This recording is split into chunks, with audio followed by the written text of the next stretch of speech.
(2020년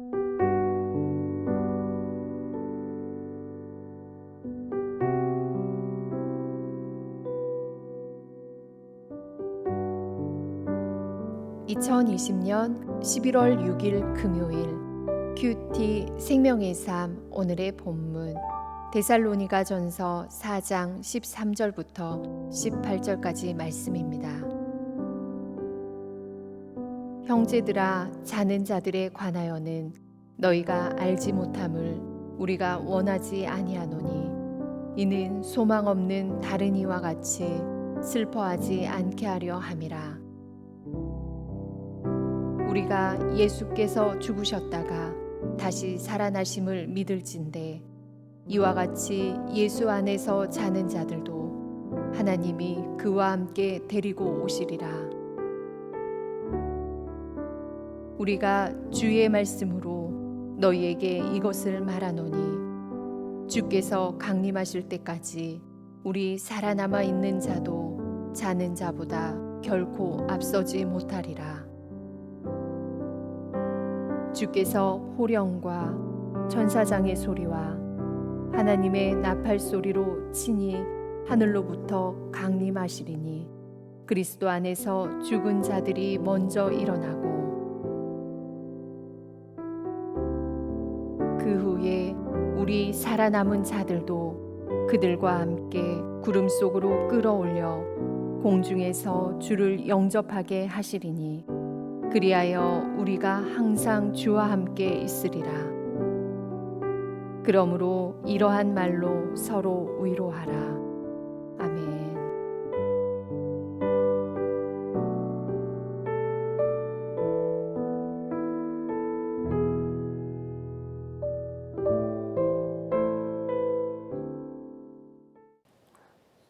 죽음의 문제는 동서고금을 막론하고 모든 사람에게 중요한 주제입니다. 특별히 그리스도인의 장례와 일반인의 장례는 완전히 그 절차가 다릅니다. 사랑하는 이의 죽음 앞에서 찬송을 부를 수 있는 사람들은 오직 성도들 뿐일 것입니다.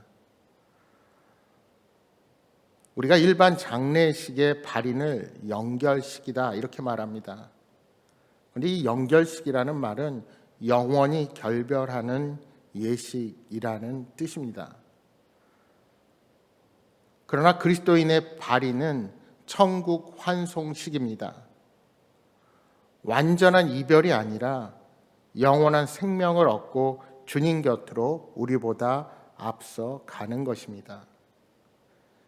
그래서 그리스도인의 장례는 당장은 고인을 이 땅에서 다시 볼 수 없는 아쉬움과 슬픔이 있지만, 한편으로는 이 땅의 수고로운 모든 삶을 끝내고 아픔도 슬픔도 없는 천국을 향한 고인을 언젠가 다시 만날 것을 바라보는 그런 귀한 예식입니다. 그래서 가족의 장례 때에 복음을 받아들이고 회심하는 분들이 적지 않습니다.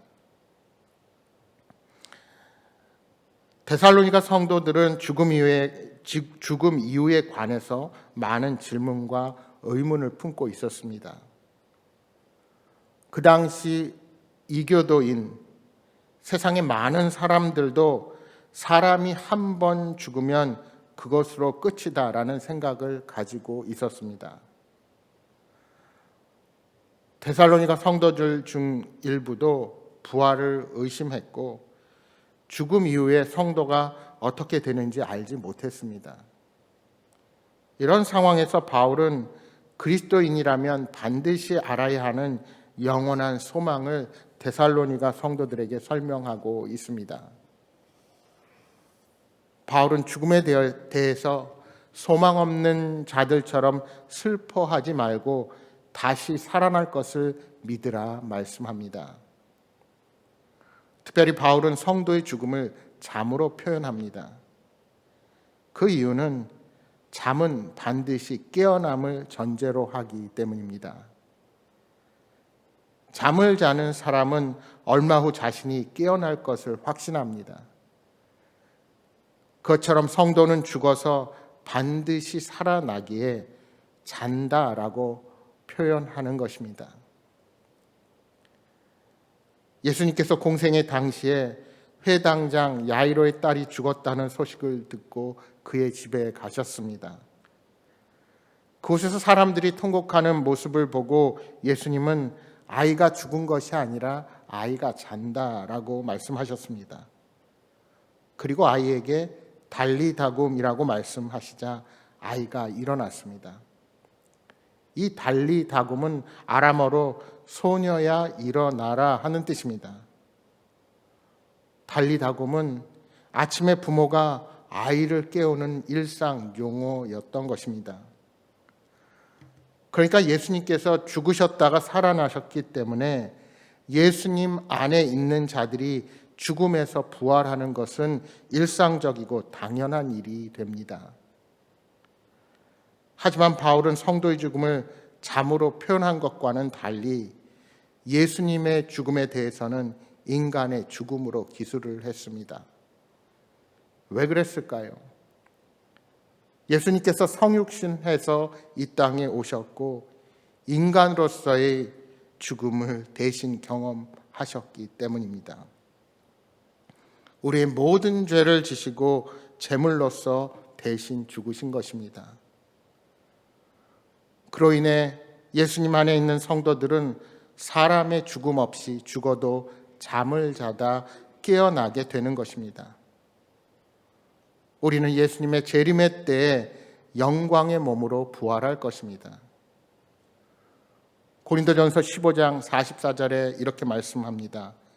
육의 몸으로 심고 신령한 몸으로 다시 살아나나니 육의 몸이 있은즉 또 영의 몸도 있느니라. 예수 그리스도 안에서 죽은 자들, 즉 잠자는 자들은 장차 주님께서 다시 오시는 날에 부활하여 새로운 육체를 입게 될 것이고 살아있는 성도들과 함께 공중에서 주를 만나게 될 것입니다.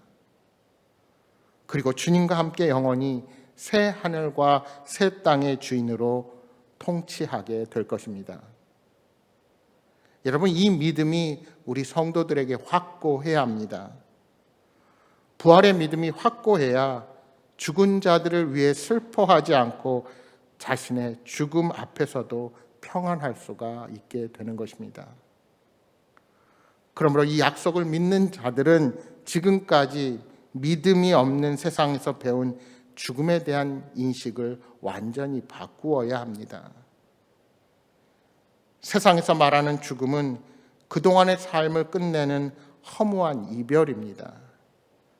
그러나 성도들에게 죽음은 결코 끝이 아니라 그리스도와 함께 영원히 하는 그런 부활의 날을 기대하며 안식하는 기간이 죽음인 것입니다. 이 부활의 사실을 우리가 굳게 믿을 때에 우리는 죽음에 대한 두려움을 물리칠 수 있고 오히려 이 소망으로 죽음 앞에서 두려워하는 자들을 위로하고 격려할 수가 있게 되는 것입니다. 오늘 15절 말씀의 바울은 예수님이 강림하실 때 살아있는 사람은 자는 사람보다 결코 앞서지 못하리라 말씀합니다. 이는 죽은 자들이 먼저 부활하고 그 후에 살아있는 자들이 부활의 몸을 입는다는 그런 말이 아닙니다. 죽은 자들도 반드시 부활한다는 점을 강조하는 표현입니다. 당시 데살로니가 성도들 중에는 죽은 자들이 부활하지 못하면 어쩌나 하고 걱정하는 사람들이 있었습니다. 바울은 그들의 생각이 오해라는 것을 알려줍니다. 그래서 죽은 사람을 산 사람이 앞서지 못한다는 것을 강조하면서 자는 자도 부활의 영광에 동참한다는 것을 그들에게 가르치고 있는 것입니다. 예수님께서 하늘로부터 강림하시면 죽은 자들이 일어나고 살아있는 자들도 그들과 함께 구름 속으로 올라가 주를 영접하게 될 것입니다. 여기 구름이라는 것은 예수님의 영광이 나타나는 것을 상징합니다. 다시 말해서 성도들은 순식간에 올라가 예수님의 영광에 함께 참여하게 된다는 것입니다. 바울은 이러한 부활의 말로 서로 위로하라고 권면합니다. 여러분, 부활 신앙은 성도들에게 최고의 위로가 됩니다. 현재 우리가 당하는 고난과 환난을 이기게 해주고 마지막 원수인 죽음을 이기게 해주기 때문입니다. 그러므로 우리는 모든 고난과 역경 속에서도 서로에게 부활을 이야기하며 힘을 북돋아 줄 수 있어야 합니다. 로마서 6장 3절에서 5절에 이렇게 말씀합니다. 무릇 그리스도 예수와 합하여 세례를 받은 우리는 그의 죽으심과 합하여 세례를 받을 줄을 알지 못하느냐. 그러므로 우리가 그의 죽으심과 합하여 세례를 받음으로 그와 함께 장사되었나니 이는 아버지의 영광으로 말미암아 그리스도를 죽은 자 가운데서 살리심과 같이 우리로 또한 새 생명 가운데 행하게 하려 함이라. 만일 우리가 그의 죽으심과 같은 모양으로 연합한 자가 되었으면 또한 그의 부활과 같은 모양으로 연합한 자도 되리라. 예수 그리스도를 구주로 고백하는 자는 그 믿음을 통해 예수 그리스도와 연합합니다. 따라서 우리는 성령님이 함께 하심으로 예수님과 동행하며 이 땅을 살아갈 수가 있게 되는 것입니다. 그러나 우리가 이 땅에 있을 동안 주님과 동행하며 그 안에서 거하는 것은 매우 제한적인 경험입니다. 우리는 이 땅에서 때로는 유혹도 받고 세상의 풍파 가운데 하나님의 뜻을 거역하며 살아가는 자들이기 때문입니다. 하지만 예수님께서 다시 이 땅에 오실 때 우리는 죽음에서 일어나 새롭고 신령한 몸을 얻게 될 뿐만 아니라 그분과 더없이 친밀한 교제를 나누게 될 것입니다. 이 소망을 가지면 죽음 앞에서 잠시 이별하는 것에 대해 우리가 슬퍼할지언정 죽음 자체를 두려워하지 않게 되는 것입니다. 여러분, 한 번 죽는 것은 사람에게 정해진 일입니다. 이 세상에서 죽음을 피할 수 있는 사람은 그 누구도 없습니다. 죽음 이후 우리에게 약속된 영생을 바라보시기 바랍니다.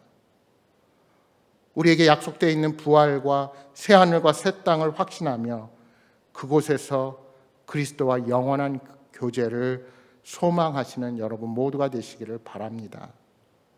오늘 하루도 이 소망을 붙잡고 하나님께 찬양과 감사를 드리는 복된 삶을 살아가시기를 주님의 이름으로 축복합니다. 오늘 주신 말씀 기억하면서 함께 기도하겠습니다. 부활의 소망이 되신 예수님을 바라보며 영생을 허락하신 주님과 동행하는 삶을 살아가는 이 하루가 되게 하여 주옵소서. 영광 중에 다시 오실 주님이 부르시는 그날까지 믿음으로 살면서 주어진 삶의 자리에서 최선을 다해 살아가게 하여 주옵소서 하고 기도하시기 바랍니다. 또한 여러분 가져오신 간절한 기도의 제목 놓고 기도하시다가 돌아가시기 바랍니다. 함께 기도하겠습니다.